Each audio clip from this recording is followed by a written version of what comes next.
You go out for a holiday only when you think that you are feeling safe, happy, and you are confident that life is getting better.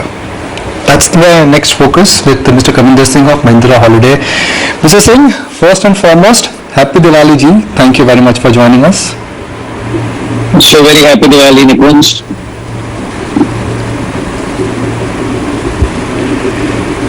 Okay, last time when we spoke to you, that was during the Dussehra break, and you said you were foxed with how some of your resorts were, in a sense, getting occupancy.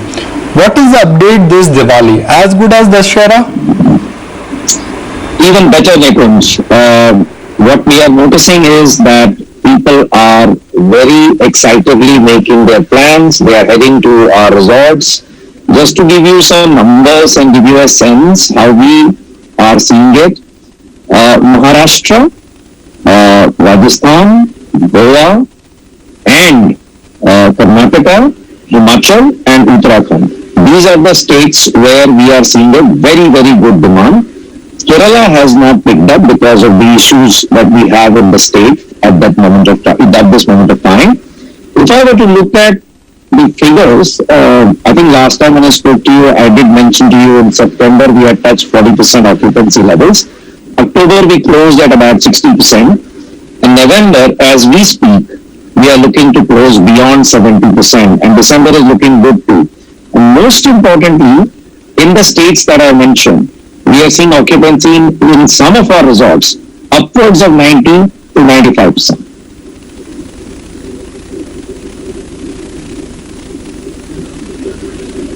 Mr. Singh, happy Diwali once again. I wanted to understand if there are any particular go-to destinations, because everyone that I know is only headed to Goa. Okay, I think as far as go-to destinations are concerned, it depends on where you live. What we are seeing that our Goa resorts are full, by the way. And the reason the Goa as a destination is attracting a lot of attention is the people are definitely wanting to get out and definitely look at the beaches, the pristine beaches of Goa. And since we have beach resorts, we are seeing all the resorts are full, and the people who are coming to Goa are coming from Karnataka, Maharashtra, of course Pune and Mumbai are the key catchment for Goa. But if you look at up north, the hills, particularly in Himachal and Uttarakhand, we are seeing very, very good traction. If you look at if you are in Mumbai and you don't want to travel too much, then Lonavala and Mahabaleshwar are again the favorites. Gujarat is seeing very, very good trend. Madhya Pradesh, by the way, one of the resorts that we have, Kana, is already full.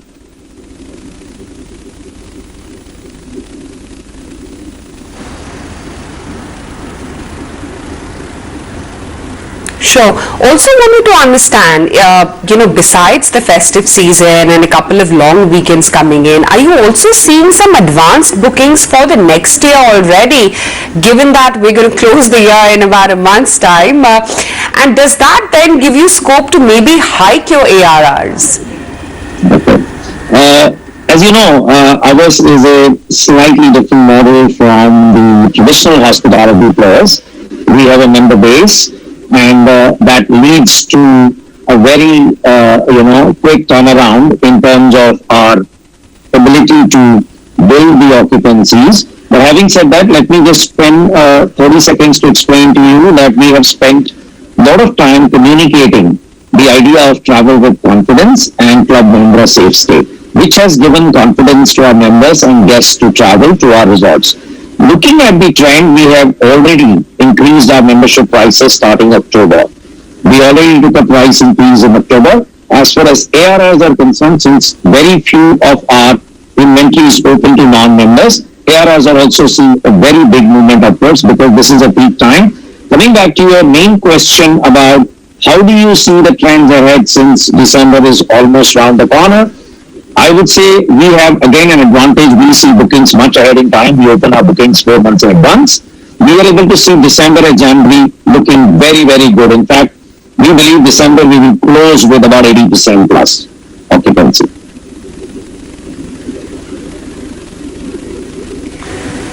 Fantastic. From what I understand, Mr. Singh, your capex plans are still going on as were originally planned. Anything you want to share with us on that in terms of the latest developments, where you're possibly looking, what perhaps could be coming up in the new year?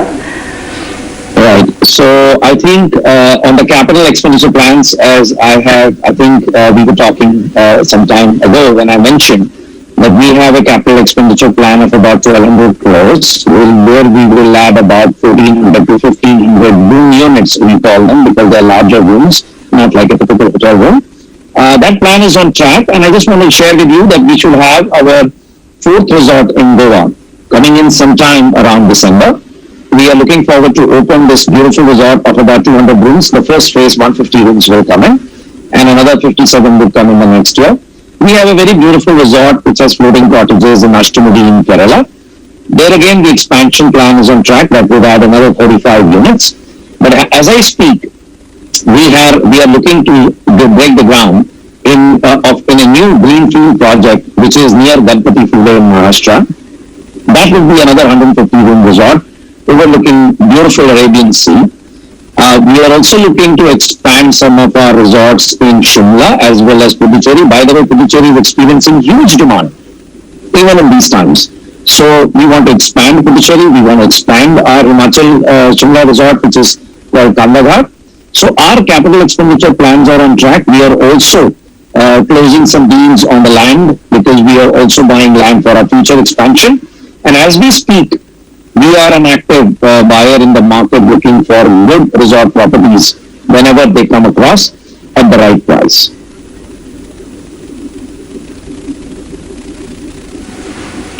Okay, great. And in terms of trends going forward in the travel industry per se, whether it be globally or in terms of domestic tourism, anything that you'd like to perhaps bring your perspective on? We're curious as to how things will evolve post the height of the pandemic as people slowly start to travel more again. Will there be continued apprehensions and will those affect their choices, or do you see things coming back to normal?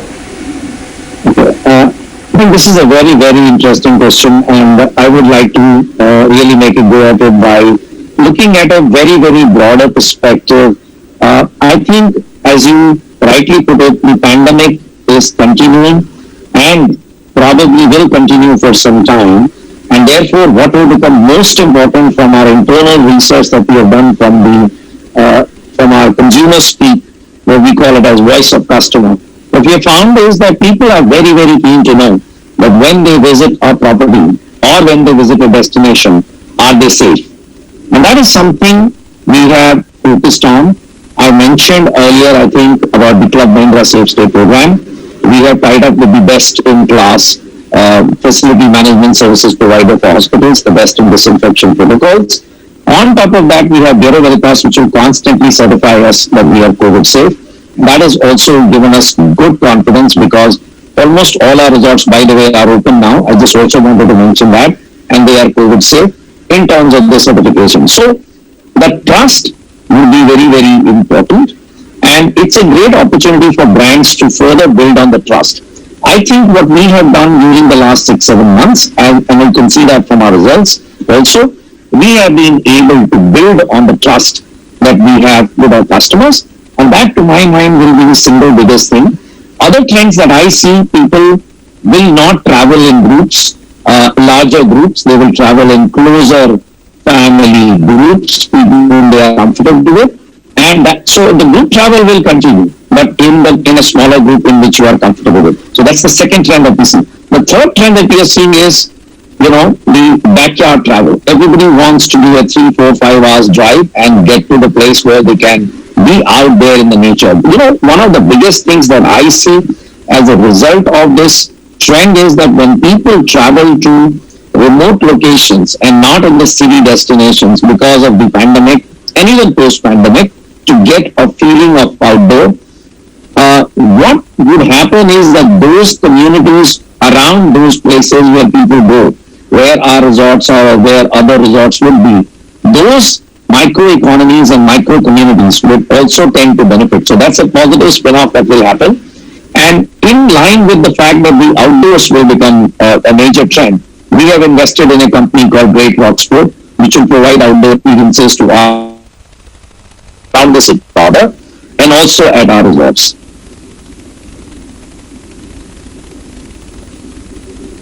Just to wrap it up, Mr. Singh,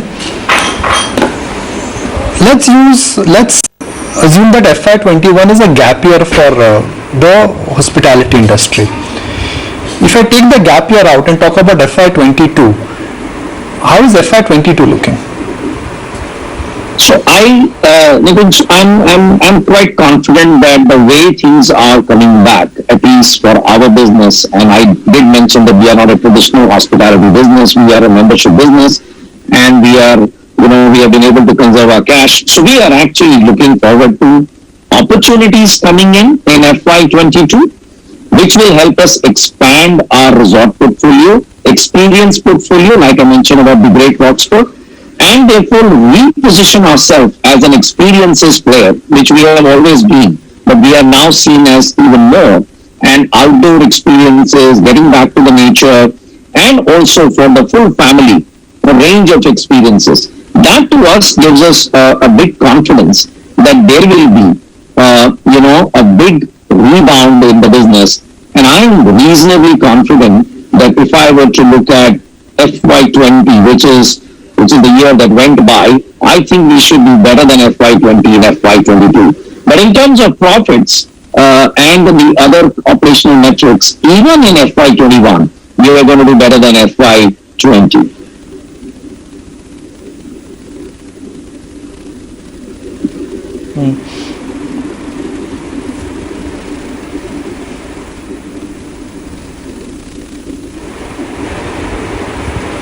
Alright, Mr. Singh, really appreciate your time and thank you for joining us. Have a happy Diwali, and so good to hear that things indeed are coming back. We heard from Samsung India that things have normalized, and in fact, more than pent-up demand, this is real and durable demand which is back. Mahindra holiday, this time around the occupancies higher than Dussehra because of the Diwali weekend, and they expect that in the month of December it's going to be almost 80% occupancy. So the point we are trying to just bring out here is that the consumer's ability to, in a sense, hold on and generate demand has been quite extraordinary.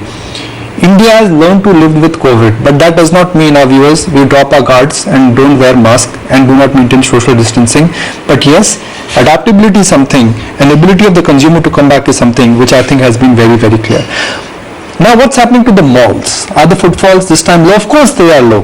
But in terms of the Diwali atmosphere, how essentially are malls